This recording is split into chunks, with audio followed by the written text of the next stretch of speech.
ज्योति एक विधवा औरत थी जो शहर में एक किराए के मकान में रहती थी। ज्योति की शादी 4 साल पहले विनोद नाम के लड़के से हुई थी। शादी के 1 साल बाद ही उनकी एक प्यारी सी बेटी हो गई थी। शादी के 3 साल बाद ही एक दुर्घटना में विनोद की मृत्यु हो गई। ज्योति अब अपनी बूढ़ी माँ और अपनी 1 साल की बेटी चंचल के साथ शहर में रहने लगती है।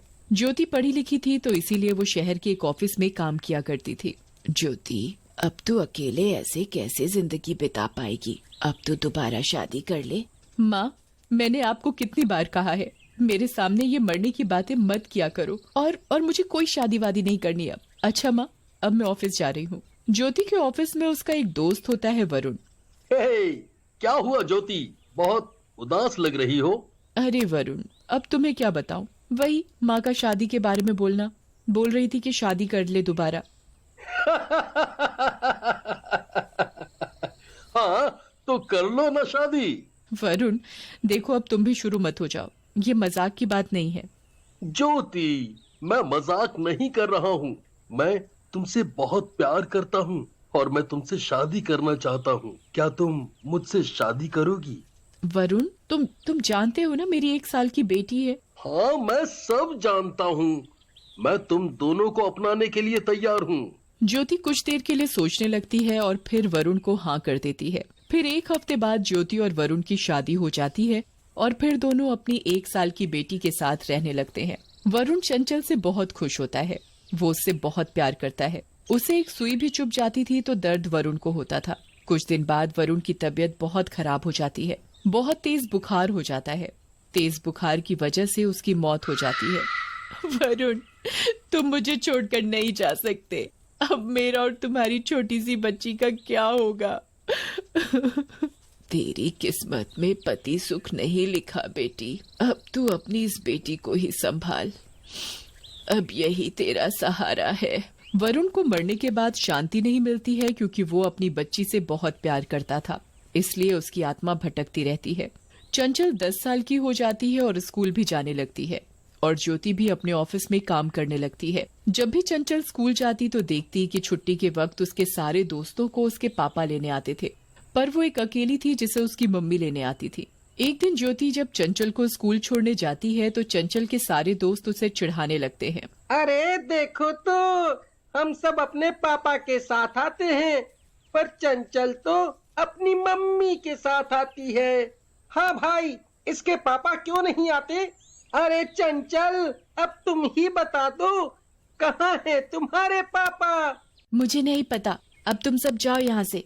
चंचल स्कूल के वॉशरूम में अकेले जाकर बहुत रोती है। आज तो माँ से पूछ कर ही रहूंगी, कहाँ है मेरे पापा? छुट्टी के वक्त जब ज्योति चंचल को स्कूल से लेने आती है तो चंचल ज्योति से पूछती है, माँ मेरे पापा कहाँ हैं? ये सवाल सुनकर ज्योति घबरा जाती है। अच्छा, पहले तुम घर चलो, फिर बताती हूँ। जब चंचल और ज्योति घर पहुँचते हैं तो फिर चंचल पूछती है, माँ अब तो बताओ ना मेरे पापा कहाँ हैं? पता है, सब स्कूल में मुझे चिढ़ाते हैं कि सबके पापा छुट्टी के वक्त अपने बच्चों को लेने आते हैं, बस एक मैं ही हूँ जिसके पापा उसे नहीं लेने आते। मैंने तो देखा भी नहीं है अपने पापा को। अच्छा बेटा, तेरे पापा यहाँ नहीं रहते तो कहाँ रहते हैं मेरे पापा? चंचल को दिलासा देने के लिए ज्योति को झूठ बोलना पड़ता है। तेरे पापा यहाँ नहीं, शहर के बाहर रहते हैं। तेरे पापा बहुत काम करते हैं ना, इसलिए शहर के बाहर रहते हैं। जब और कोई तुझे स्कूल में चिढ़ाए तो तू यही बोलियो कि तेरे पापा शहर के बाहर काम करते हैं। चंचल ये बात सुनकर बहुत दुखी हो जाती है क्योंकि उसके पापा कभी उससे मिलने नहीं आए। फिर चंचल घर के बाहर एक खाली पार्क में जाकर बैठ जाती है। तभी पीछे से वरुण का भूत चंचल के कंधे पर हाथ रखकर बोलता है, अरे बेटी, किसने कहा मैं तुमसे दूर हूँ? तुम्हारे पापा हमेशा तुम्हारे साथ हैं। चंचल पीछे मुड़कर देखती है। तुम कौन हो? मैं ही तुम्हारा पापा हूँ बेटी। मैं तुम्हारे लिए ही यहाँ आ गया। चंचल ये सुनकर बहुत खुश हो जाती है और वरुण के भूत के गले लग जाती है। पापा तुम आ गए मेरे पास, अब तुम कहीं मत जाना। अब देखती हो कौन चिढ़ाता है मुझे। अब आप मुझे स्कूल छोड़ने और लेने आओगे ना? अच्छा ठीक है, पर किसी को ये ना बताना कि मैं तुमसे मिलने आता हूँ। क्यों पापा? नहीं बेटा, तुम किसी को मत बताना, अपनी मम्मी को भी नहीं। अच्छा ठीक है पापा, मैं किसी को नहीं बताऊंगी, पर आप मुझे छोड़कर कहीं मत जाना, मेरे साथ ही रहना। अच्छा ठीक है, मैं तुम्हारे साथ ही रहूंगा। चंचल अपने पापा को देखकर इतनी खुश थी कि उसने इन बातों पर ध्यान ही नहीं दिया कि वरुण का भूत चंचल के अलावा और किसी को दिखाई नहीं देता था। अरे भाई, देख रहे हो वो बच्ची किससे बात कर रही है? हाँ भाई, मैं देख रहा हूँ। वो बच्ची लगता है पागल है, अपने आप से ही बात कर रही होगी, है नहीं तो। हाँ भाई, छोड़ो, हमें क्या। ऐसे ही चंचल और वो वरुण का भूत एक दूसरे के साथ बहुत वक्त बिताते हैं। चंचल स्कूल भी वरुण के भूत के साथ जाती थी। चंचल के दोस्त भी ये सब देखकर बहुत हैरान रह जाते हैं और उससे पूछते हैं, अरे चंचल, तुम ये किससे बात करती आ रही हो? अरे तुम्हें दिखाई नहीं देता है मेरे? तभी चंचल को पापा का वादा याद आ जाता है कि उसे इसके बारे में कुछ नहीं बताना। कुछ नहीं दोस्त, मैं तो ऐसे ही बोल रही थी। उसके सारे दोस्तों को चंचल बहुत अजीब लगने लगती है, इसलिए उसके साथ न तो कोई बात करता है और न ही उसके साथ बैठता है। चंचल तो बस पूरा दिन अपने पापा के साथ गुजारती रहती है। चंचल और वरुण का भूत दोनों मिलकर पार्क में भी खेलने जाते हैं। पर एक दिन चंचल अपने कमरे का दरवाजा बंद करके वरुण के भूत से बात कर रही थी ताकि किसी को पता न चले कि उसके पापा यहाँ आए हुए हैं। पापा, अब कमरे में कोई नहीं आ पाएगा, चलो अब हम खेलते हैं। हाँ बेटा, चलो खेलते हैं। वरुण का भूत और चंचल दोनों खिलौनों के साथ खेल रहे होते हैं। तभी ज्योति कमरे में से आवाज सुन लेती है। ये चंचल दरवाजा बंद करके क्यों बैठी हुई है और मुझे ऐसा क्यों लग रहा है कि चंचल किसी से बात कर रही है। ज्योति दरवाजा खटखटाती है, पर चंचल अपने पापा के साथ खेलने में इतनी मग्न होती है कि उसे अपनी माँ की आवाज ही नहीं सुनाई देती। और फिर ज्योति कमरे की खिड़की से झांक कर देख लेती है और फिर ज्योति बहुत घबरा जाती है और डरते डरते अपनी माँ के पास जाती है। माँ सुनो, वो चंचल। अरे क्या हुआ चंचल को? माँ, मैंने खिड़की से झांक कर देखा कि चंचल किसी से बात कर रही है। ऐसा लग रहा था वो किसी के साथ खिलौनों के साथ खेल रही है। अरे हट पगली, हो सकता है वो ऐसे ही अपने आप से बात कर रही हो। माँ, मैं सच कह रही हूँ, चंचल ने अपने कमरे का दरवाजा भी बंद करके रखा है। ज्योति की माँ ये सुनकर थोड़ा चौंक जाती और फिर चंचल के कमरे के बाहर जाकर उससे दरवाजा खोलने को बोलती है।